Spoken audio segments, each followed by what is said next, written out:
probably know of Reddit. Whether it's from going on there a lot or just visiting it every once in a while, Reddit is one of the most well-known and old websites on the internet as we know it. But with all of its popularity comes a sad truth. It can become a hub for weird and quite scary stories. From killing and rape to gore and scams, Reddit has built a weird reputation for itself over the years. Its reputation isn't quite as bad as a website like 4chan, but it has had its drama over the years. With it being this big, it sometimes hides its weird and effed up stories very well. But everything hidden must come to light. One of the sad posts on Reddit was posted on r/confessions. It was posted by user Corner53. It was titled "Hot Wife Lifestyle Might Have Ruined My Marriage of 20 Years, the OP said. 44 male been with my wife 42 female for 22 years. We got married and had kids fast, and have always been very happy and loving to each other. 5 months ago we let youngest go off to college and it got quite quiet since. We started talking about kinks one night, and I brought up the topic since a coworker mentioned doing that. Well, after a while we both realized we'd enjoy it. We thought we would find a guy and she can sleep with him, and I would watch. She was nervous, but I could tell she was curious. First guy, we both didn't feel comfortable and decided to try again. At first it went as I expected, but slowly it started to change.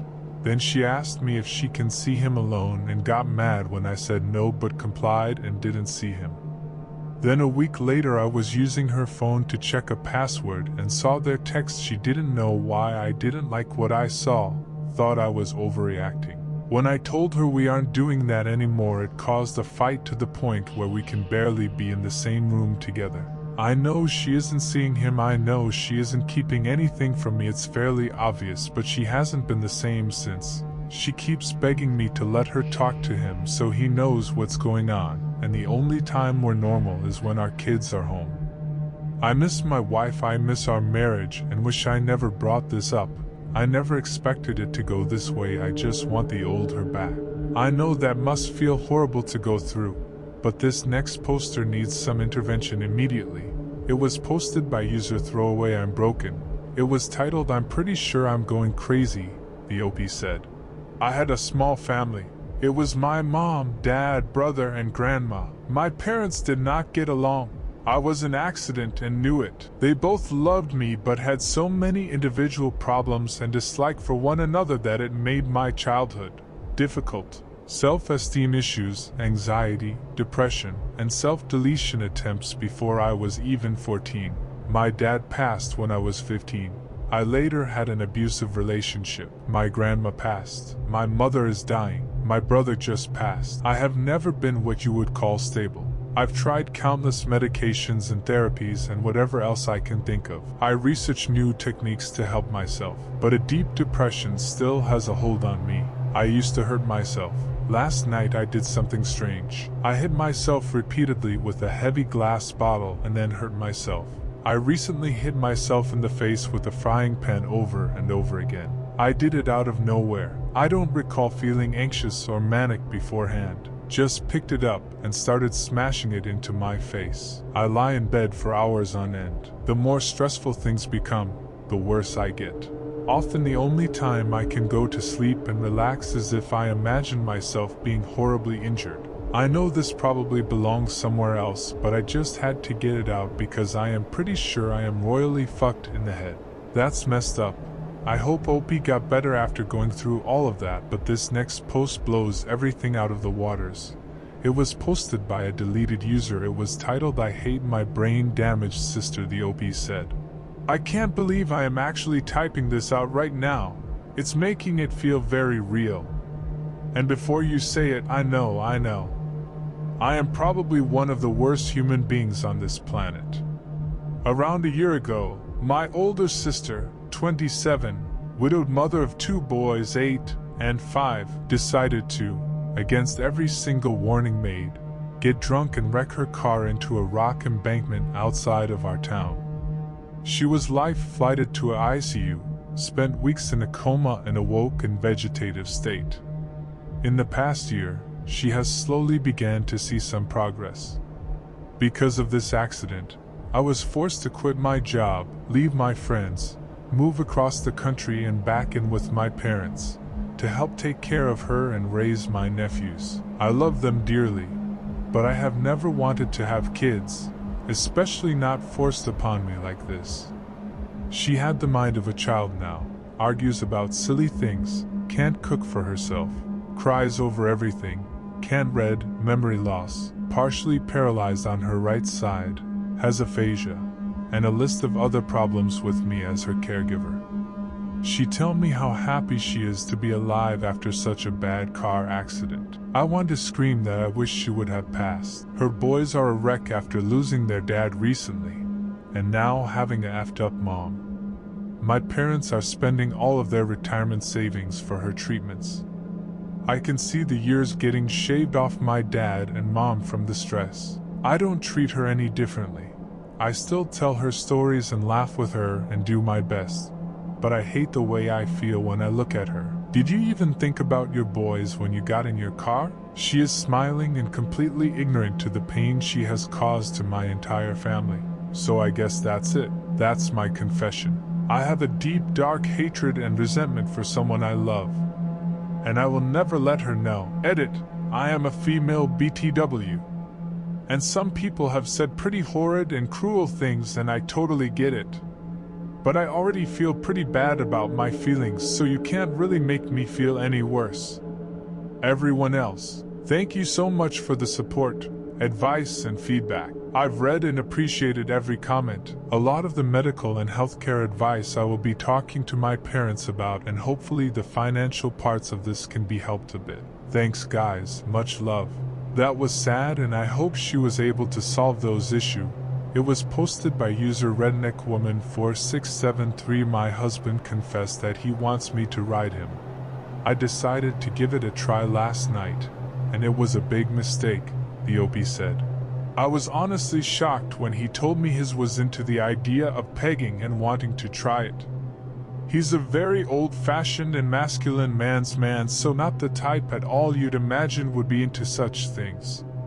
I figured why not? I've seen him do me. It doesn't look hard and I'm not the one taking it.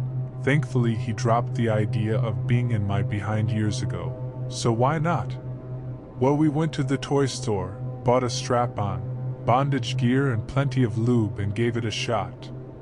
Well, it was hard to ease it into him, but we finally got it in there. He seemed happy and once he loosened up I really started going to town on him.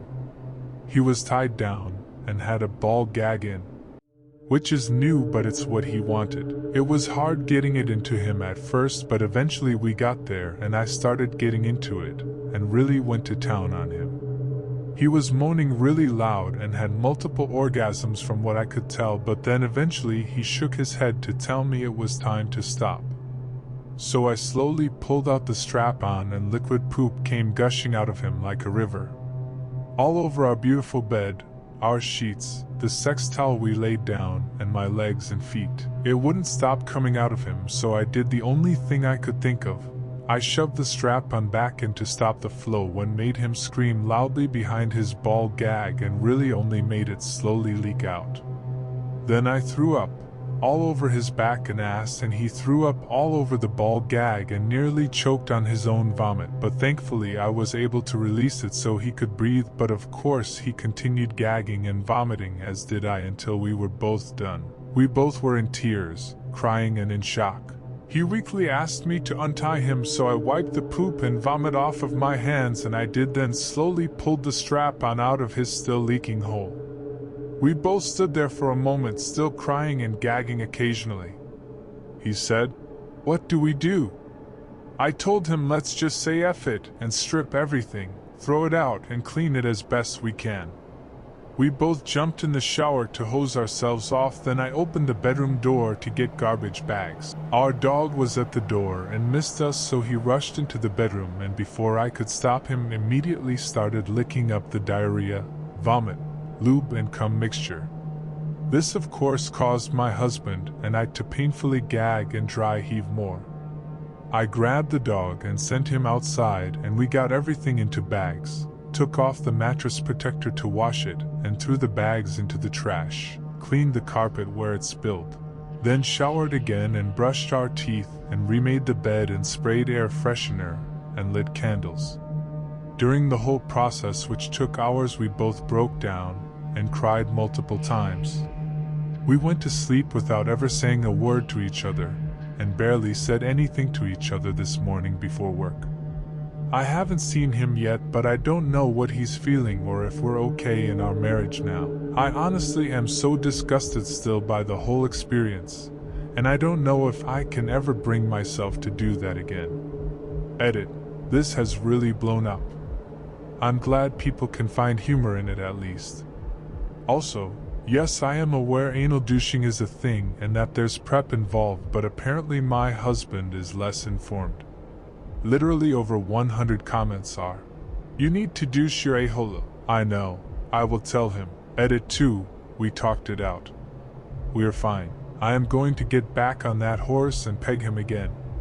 He's going to try putting it in my ass too. He finally talked me into it. I figure things can't go any worse than this. That was on the more disgusting side of thing. But this next post is messed up, but it has a nice ending to it.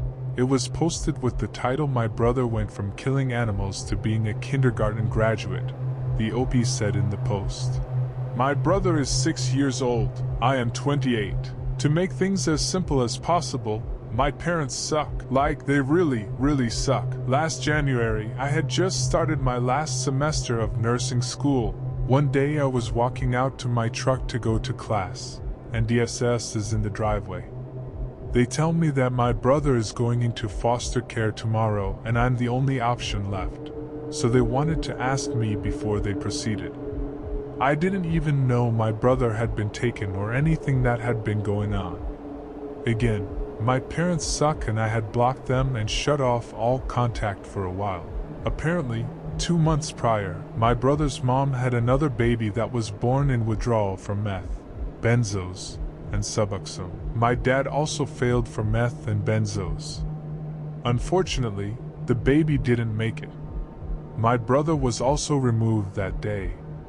He had went to another family member initially, but she could not handle him, and there was no other family members that could pass a drug test.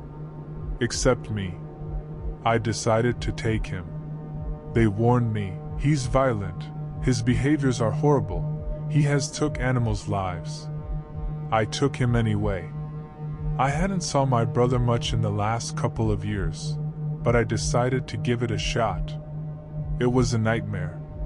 He was 5 and had been expelled from kindergarten twice. I tried to enroll him in kindergarten at a different school, but he couldn't function a day without hitting, cussing, destroying classrooms, throwing stuff. One day, his kindergarten teacher had to evacuate the classroom because he was destroying it. I had to put him in a school for children who can't function in public school. He went there for 9 months. He hit me, kicked me, spit on me, screamed at me, actively defied me and laughed about it. I had to re-potty train him. He had been having accidents prior to coming to me. I filed an investigation for SA, which I 100% know he was, but no evidence, blah blah. I started him in therapy. He has ODD, ADHD, RAD, and PTSD. I had to leave class every day to pick him up. I was scared I was going to fail, but somehow I didn't. I got a job in the emergency department and had to leave a lot to pick him up, scared I was going to get fired, but didn't. I tried everything. I cried and prayed more than I ever have. I read 100 different parenting books. I went to therapy for myself because it was so much, and I felt like my 2 children weren't getting any of the attention they deserved because what little I had to pour I poured into him. I started going to therapy with him weekly. One day I went to the courthouse to relinquish my custodial rights. I just couldn't take it anymore. 2 days later I took it back and kept telling myself, "Don't give up, be who you needed." My brother hasn't had any accidents in a year. He hasn't harmed any animals. He had to repeat kindergarten, but he has repeated it in public school and I haven't had to pick him up in over 6 months. He can now count to 100 when before he couldn't even recognize the numbers between 1 and 10. He can read when before he couldn't even recognize any letters of the alphabet. He says please and thank you and listens when he is told to do something or to stop doing something. He doesn't kick or hit or bite or scream. And just last week he walked across the stage as a kindergarten graduate, a day I often wondered would even be possible. I believe my brother, my son, is going to grow up and do very big things. I'm glad I didn't give up. I'm glad I could be who I needed. That had a happy ending to it, but this next one is very effed up. It was titled I was kidnapped when I was 8 and held in captivity for 3 years, the OP said in the post. 26F. I was picked up by a stranger from school posing to be my dad's friend, saying that he would drop me off to the airport to catch a flight with my dad. Not only did I actually have to travel with my dad that day, but this man somehow knew my dad was getting off early from work. He told me that morning, and that he had to go fishing with his friend. He did this a lot. He told me that my dad sent him to pick me up and meet him directly at the airport. I believed him, convinced my teachers I knew him, because I was excited to go to the airport, and left with him. I was held in captivity for 3 years. I was beaten, starved. 11-year-old me had learned to make him trust me. It started with us going around in his car, although I had to sit in the back seat and stay quiet the whole time. He let me come into his kitchen and make food for myself. He let me clean his house. The day we went to feed the ducks at the park I ran. I ran as fast as my weak legs could carry me, because of the crowd. I think he lost me. I begged a family for help, telling them I was kidnapped and I wanted to go home. I told them my name, my school's name and my parents' names. Long story short, they caught him. He offed himself. I was back with my dad, my sisters, my dogs. I'm now happily married to my wife of 4 years, still undergoing therapy. Have a good job, and a baby on the way. Edit. I'm very sorry for the last line. I realize it doesn't end well for most, and I got lucky. But the only way I kept going was telling myself, I'm going to escape, and then I'm going to get better. I'm going to love myself again. I'm going to get past my trauma. Since this worked for me, I assumed saying, it will end well, would work for other people too. Of course it wasn't right though. That's all I have for you for today. See you next time.